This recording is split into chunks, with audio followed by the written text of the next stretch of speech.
What's going on, everybody? So today we are going to talk about KAITO. The last video I did here on KAITO, it was kind of around the same price, but it was at the peak around that price, right? It was all the way back here, but now we're here. So we kind of had a pump, but then we had that pullback. So now we're kind of back where we were before. But I'm going to talk about where I think KAITO is about to go next.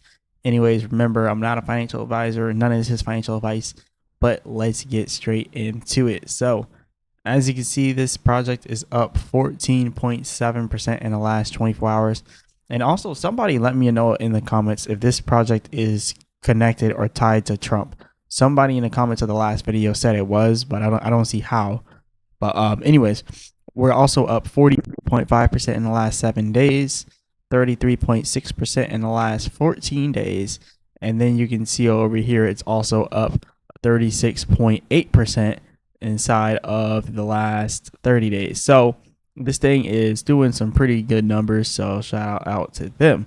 Now the volume 347 is right below the market cap, so the volume's still pretty high compared to the market cap. It was higher before at like 740 million volume at the same type of market cap. So it's pretty impressive that this thing can have a decent market cap with with like a volume that's like right below the market cap. That's actually pretty impressive. But what's not impressive is what the indicators are telling me. So this is the hourly chart. You can see here on the hourly chart with the MACD, it's showing a lot of selling pressure, and we could be at risk of more selling pressure here. And this is just the hourly chart. So then you can also see the percent R trend exhaustion shows that it is overbought, overexhausted, and you can see the current downtrend that we are in. It could go down all the way further down to here, and then it could revive from there. But still, it shows the downtrend is in effect. So you definitely got to be careful with that. And then on the 2-hour chart, the MACD is just getting started. The selling pressure on the MACD is just getting started for the 2-hour chart. So that's another thing that you got to pay attention to. Also, with the percent R trend exhaustion on the 2-hour chart, you could see we are kind of at the start of a pullback here. You just have to hope that it only pulls back halfway like it did before, right? And then it continues. You got to pray that it does that, but there's no telling if it does exactly that. And then on the 4-hour chart, looks a little bit better, but it looks like the buying is kind of done here. You can see how the buying pressure has started to wane down, and now you can start to see the selling pressure coming in, just like on the shorter charts. So I think that a pretty big pullback could be coming here for KAITO. So I would definitely be careful with that. So yeah, be careful. This thing could pull back at any given time right now. It could pull back even further than when it already did. This is the 30-minute chart, and you can see that the selling pressure is still there. So yeah, it's even a lot of selling pressure on a 30-minute chart. But like the real question is this thing going to continue to pull back? So again, this is another short-term chart, right? So we can also look at the daily chart. The daily chart's a little bit more long-term, but sometimes you can get not the right information or not the information that you need. So it does look like there's buying pressure on the daily chart, right? But what I don't like is this percent R trend exhaustion. Look at how the trend was just bearish this whole time, and now it's going up. But it might just stop halfway like it did before and then just come back down. So I don't know. There's a possibility that this thing doesn't keep running. So you just want to be patient and prepared, especially if Bitcoin continues its pullback, because I've been mentioning this a long time here that I think that this could be a bull trap inside of Bitcoin. Now, a lot of people might not agree with me. A lot of people are like, no, Bitcoin is just going to keep going and going and going. But that's not what we're seeing here on the charts. I mean, the MACD is selling off on Bitcoin already.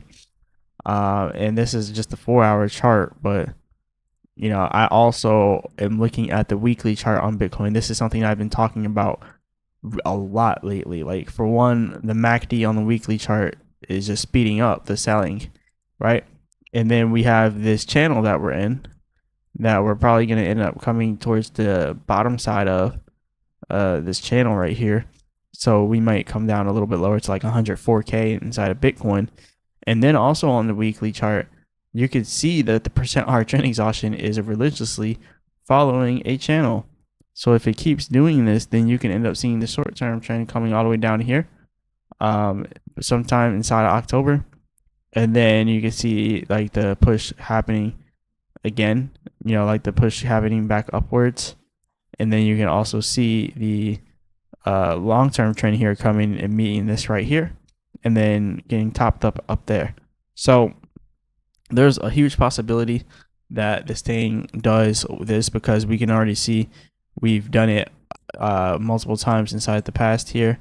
So I'm just looking at this like, hey, past performance might be the same thing. Like it might be the same thing as the present performance. We might see something similar happening here for Bitcoin. So this is what I'm watching out for on Bitcoin. I will keep you all updated, but as of right now, it is going through this channel, and that is very important for all these other projects. But again, it's pretty much, we're going into an altcoin season, so it's a little bit different this time. But you still got to be careful. You still got to pay attention to what's going on. But yeah, as for Bitcoin dominance going into altcoin season, we're at 56.7% Bitcoin dominance. So yeah, Bitcoin dominance has been going up a little bit.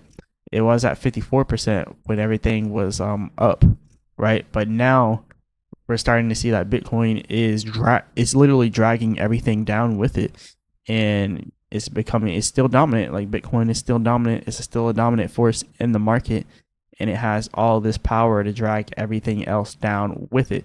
So that's just something that you have to pay attention to with Bitcoin. But yeah, I do think KAITO is probably going to end up pulling back just a little bit more. So I would definitely pay attention to it. But if it doesn't, hey, you just dodged a bullet anyway. But there's a possibility that we do see it pulling back some more. So I'm watching it, and I'm going to keep an eye out on it for you guys. And yeah, like I said, I think we're coming down here to the support about $1.20, possibly even lower than that. But I'm looking towards that $1.20 support area here for KAITO. But yeah, this is pretty much all I got for you all today. And I'm going to keep you guys updated on these gems that I keep dropping. Keep dropping these 100x gems, or possible 100x gems. So I'm going to keep you all updated on these. And yeah, KAITO, it's back inside the top gainers for the week. So I figured I might as well go over it and let you guys know what's happening with it. But anyways, this is pretty much all I got for you all today. Definitely hit the like button, subscribe. Remember, I'm not a financial advisor. None of this is financial advice. Leave a comment in the comment section and let me know what you guys want me to go over next. And as always, I'll be back with another video.